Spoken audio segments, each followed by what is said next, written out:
So, have you ever found yourself paralyzed by wondering or worrying what other people think of you? Yeah, most of us have to some point.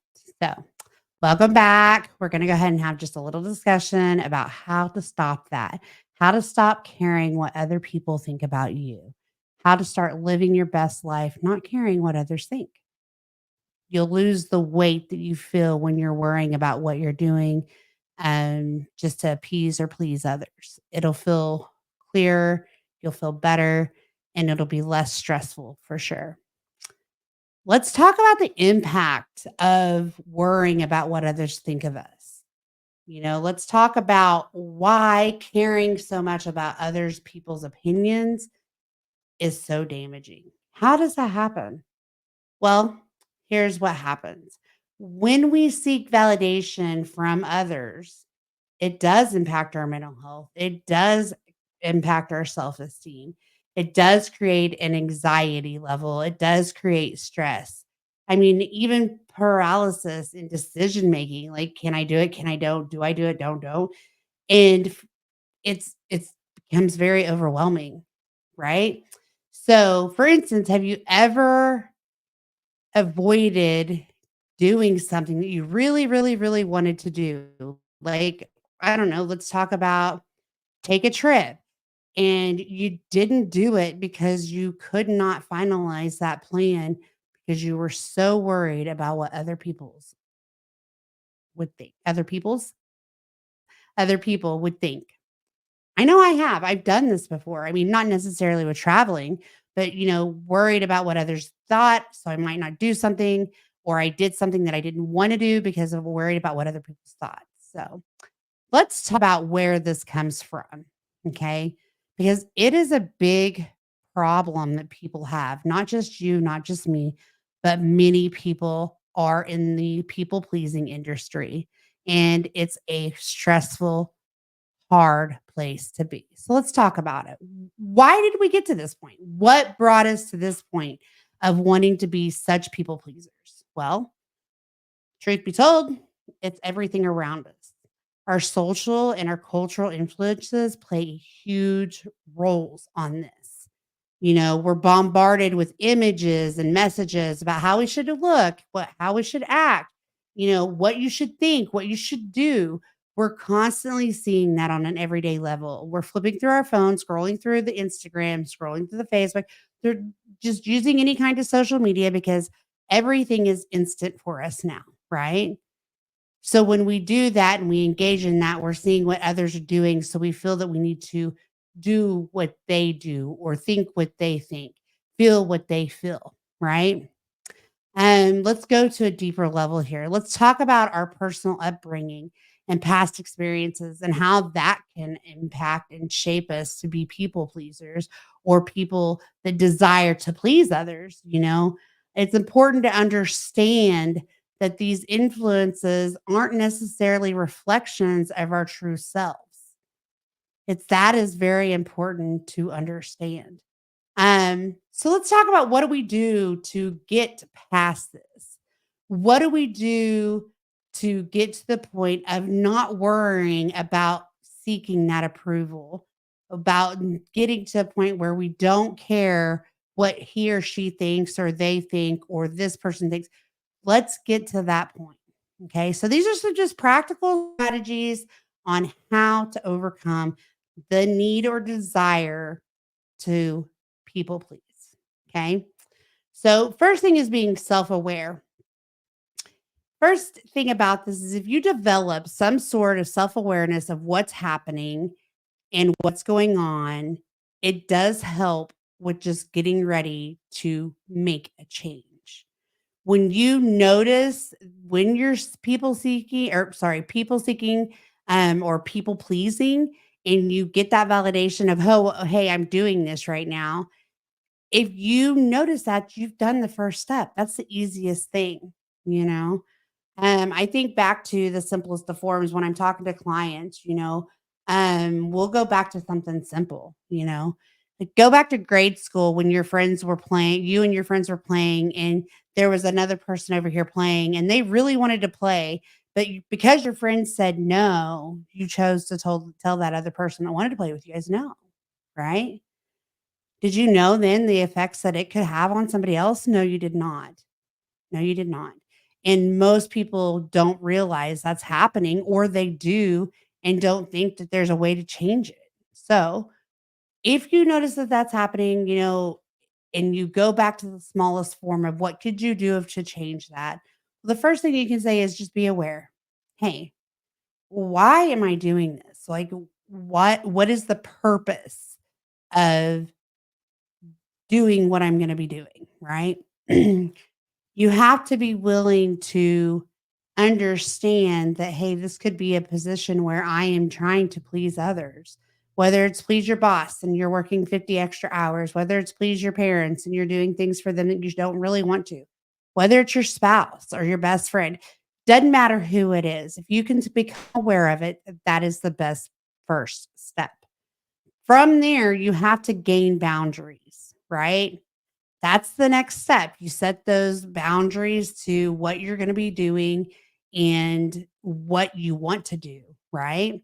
So it's okay to protect your mental space and to do what you want to do and also prioritize yourself because that is how we're going to set those boundaries. Okay. If that is something like you don't want to do, so if you don't believe in it, it's not a thought of yours, if it makes you feel uncomfortable, if it takes you to a position where you feel that you are just doing it because of somebody else, it's time to set those boundaries. Boundaries are healthy and boundaries are helpful and they help protect our mental health. So setting those boundaries are important. So you have become aware of the issue. You now know how to create some boundaries and that you can start establishing in your life. So then what do you do from there? The next thing you do is you start focusing on that self improvement. Invest in yourself, invest time on yourself. Do what makes you happy, makes you feel fulfilled, and stop chasing that approval. Okay. So if you want to work 40 hours a week, but your boss says, hey, will you work 60? And you say yes, guess what? There is a no option. There is a no option. Maybe it won't feel comfortable. Maybe you'll feel like you're slacking. But if you're doing your due diligence in your job, doing that extra 20 hours isn't required. Doing that extra 20 hours is not going to be what makes you happy. So it's okay to say, no, I can't do that tonight. Now, if you want to do it, of course, I'm not telling you not to. But if you are feeling that you are doing that just to please your boss, know that it's okay to say, I'm sorry, I can't do that. There doesn't even have to be an explanation, right? Stop thinking you have to have an explanation for everything. Hey, do you want to go to the movies? No, not tonight. That's it. That's it. That simple. Something very simple seems very daunting when we're in that moment. So maybe we need to practice it, right? Maybe we need to practice, now that we've set some boundaries, we need to focus on putting implementing these into our daily lives. We need to focus on practicing and what we'll say and how to utilize these tools that we've talked about, setting our boundaries, and we need to put this all in place, right? Another thing that you have to do is until you get to the point where it's comfortable, go ahead and use some positive affirmation.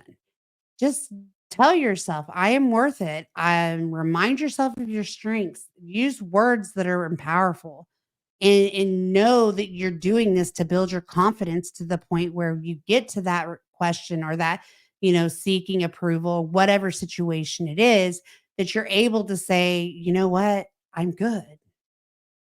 When you're able to tell your friend that you don't want to go run a race with them just because they feel that you want to, but you don't want to, and you're like, I'm going to set that one out, but I'm going to be there to support you, or I don't want to do that. And you can do that with confidence, you will start feeling better. You're not going to care about what, anybody thinks. You're going to have less stress. Your anxiety is going to be down because you're not feeling that constant pressure of pleasing others. What you're going to feel is a relief. You're going to feel some, just residual, like, okay, I can breathe. I'm no longer doing anything to justify what others think I should be doing. When I say that, I'm gonna say that to say this. I have worked with William for years with my kiddo, and that is something she is the people pleaser to the core. I was a people pleaser for years. I think I would say my mom was too. I think I just environmentally have caught on to what that was, and that's what I did, right? And so when it comes to the core nature of just making sure that I'm doing for myself, that was hard. But one of the best things that I did was had to teach another person how to do that because they were doing things to please others instead of caring and focusing on themselves. Also my clients, I can't tell them, hey, focus on yourself. You know, I don't tell them, like when I say, hey, you need to do this homework. In reality, they don't have to do the homework. If they don't choose to do the homework, they need to be able to use their voice and say, I don't want to do that. And you know what? I can get irritated or I can get upset or I can be disappointed or I can be whatever I want to feel. But the truth is that I'm proud of them because they used their voice. When my daughter does something that she's wanted to do, but I might not agree with, I'm proud of her for making that choice. You know, um, if William decides he wants to go to Vegas and he says, let's book the trip, even though I might not have that same thought process, I'm proud of him for not doing what I want to do. He's taking care of his needs. They're taking care of their needs. And so at the end result, I might get upset in the instant moment. Now, I'm not going to get upset to go to Vegas. Believe you me, I'm not going to get upset to go to Vegas. But in reality, that is them taking care of themselves. That is what they need to do for themselves. And as we grow and we get older, if we wait until we're 40, 50 to start addressing this, it's much harder than if we start doing this at a young age. It's harder if for our children if we don't teach them that it's okay to play with the friend at the playground that not everybody's playing with. It's okay to say no to the boss at 25 so that when you get to 50, you're not saying, yes, I'm going to work 100 hours in a 2-week period. Start these young. And if you are at my age now and you have people that are under you or listen to you and follow you or in your environment or that, your children or whoever it may be, start implementing practices to teach them that it's okay. You know, even if you have to say, if you don't want to do that, that's okay. That way you give them that relief to think that, oh, okay, I don't have to do this just because I want to do this. You reduce some of that anxiety for them because you're giving them that out. And in the long run, you'll help them with these skills of being able to stop being a people pleaser. The one thing you have to realize in life is there's only one of you. There's only one of you, right? And if you are so focused on making everybody else happy and doing what others want you to do and not taking care of yourself and your mental health, life can be very heavy, right? I would love to hear if you've experienced this, if you know what I'm talking about, if you've had a way that you've worked through stopping, not being a people pleaser. Write it down below. Share it with your peers that are listening to this. Put it in the comments because I believe that this is a video that everybody can benefit from. I feel at some point we've all had a battle being that people pleaser. And I think it's amazing when we talk about things that are everyday people in real life. So, if you've experienced this, if you've gone and worked through this, leave a comment below. That way you can share with your peers watching this. So for now, that's all I have. I hope that this is a helpful video for you guys. If you could, please remember to like, share, and subscribe. And guess what? I'll be back. Bye, guys.